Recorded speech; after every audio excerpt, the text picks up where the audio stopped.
Assalamu alaikum dostlar. Құда қаласа бүгін сіздер менен сөздөр китебинин башкы кириш бөлүгүн окуганга аракет кылабыз.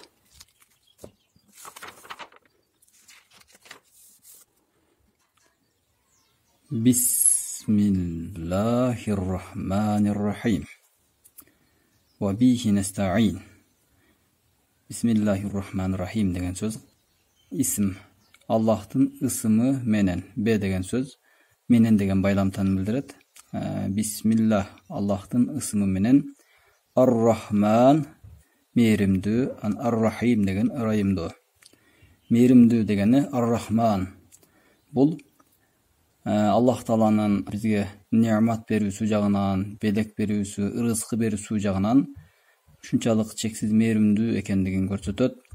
Аллах Тааланын ушун мейрим төгүүсү Рахман деген ысымы ырызкы берүү жана белек берүү жагынан бул дүйнөдө капыр дебей, мусулман дебей бардыгына ушунчалык мейримдүүлүгүнөн сыйлыктарды берип жаткандыгына ишарат кылган бир ысымы. Ал эми Рахим дегени ырайымдуу. Бул жерде кечиримдүү, Гафур деген ысымына дагы жакын болот дагы. Бул акыретте момун мусулмандарга гана ырайым кылып күнөөлөрүн кечирүүчү. Ал эми капыр болуп, Алланын аяттарын танган, Алланын өзүн танып, кабыл этпеген, жокко чыгарган адамдарга Алланын кечирими болбойт. Мына ушул жагынан акыретте момундарга ырайым кылуу жагынан мына ушул ырайымдуу деген Аллахтын Рахим деген ысмы мына ушуга карайт. Ва бихи настаин. Хи аны менен истиана кылабыз. Мындайча айтканда, Алладан гана жардам сурайбыз деп башталып атат. Алхамду лиллахи роббил аламин. Хамд деген уңгудан чыгып атат. Алхамду, хамд деген мактоолор, шүгүрлөр, ыраазычылык, мына ушулардын бардыгы хамд деген сөздүн ичине кирип кетет. Ал эми алиф лам астына коюлуп аткан бул белгилүү артикль ошо хамд деген сөздүн бүт бардык мактоолор, мындайча айтканда, аалам жаралгандан баштап бейиште түбөлүктүү айтыла бере турган бардык мактоолор болсун.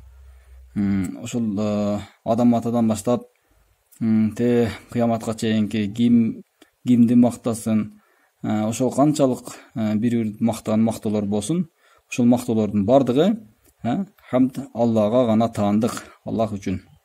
Биз мына ушул мактоолорду башка макулуктарды же бир себептерди мактап, ошо Кудайдын мактоого, алкоого татыктуу болгон ысымдарын себептерге бөлүштүрүп берип, чоң күнөөгө батып калышыбыз мүмкүн. Ошол жердеги мактоо тек гана бир Аллага гана таандык.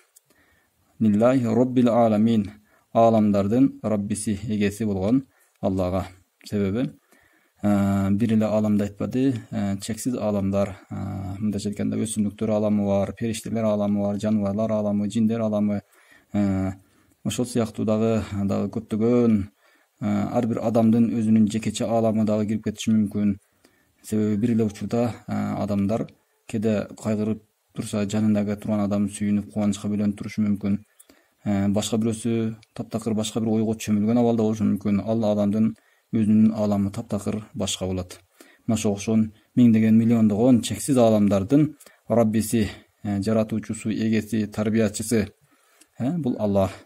Ушул Аллага мактоолор болсун, бардык мактоолор кимден кимге айтылбасын, ошол мактоолордун бардыгы Аллага гана болсун. Биз ошо Аллага гана шүгүр кылабыз. Аллага гана рахматыбызды айтабыз деген чоң, өтө маанилүү бир фраза. Вассалату вассаламу аля саййидина Мухаммадин.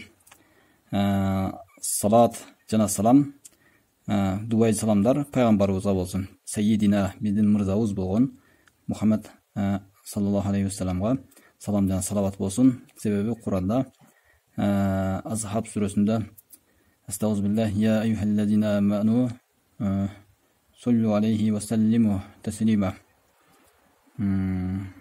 Иман келтиргендер, ошо пайгамбарга салават айткыла жана салам айткыла деген Аллахтын буйругу келип атат.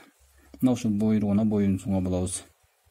Себеби инналлаху ва малаикатаху юссаллуна алан наби, чындыгында Аллах Таала анын периштелери ошо пайгамбарга салават айтышат деген аяттар келет. Бул жерде салаваттын маанасы пайгамбарыбызга ырайым дубасын кылуу, пайгамбарыбызга жардам берүү деген көп дагы маанилерди камтып кетет.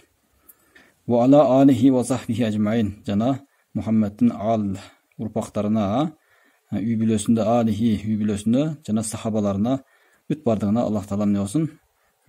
Салам дуаларды жадырсын, же болсо нурлосун деген ушундай аруу тилектер менен дайыма сабактарды баштайбыз. Бул бисмиллахты айтып, Аллага хамду саналарды айтып, жана пайгамбарыбызга салаваттарды айтуу бул ушул илимдин адептеринен болуп эсептелет. Би адаби махрусту азулут рабби деген эреже боюнча адепсиз адам Аллахтын мээриминен куру калат дейт. Ошондуктан ар дайым ар бир нерсенин өзүнүн адебине көңүл бөлүп жүргөнүбүз жакшыраак. Бул жерде ушундай дарс окуганда, сабак окуганда, илим алууда дагы дайыма ошо бисмиллах, хамду сана айтыш жана салаваттарды айтыш дагы ушу илимдин адебинен болот. Ошондуктан бул сөздөр китеби дагы мына ушундай бисмиллах, Аллахтан жардам суроо менен хамду саналарды айтып, салаваттарды айтылып башталып атат. Ассаламу алейкум ва рахматуллахи ва баракатух. Бүгүнкү сабагыбызды ушул жерден токтотобуз.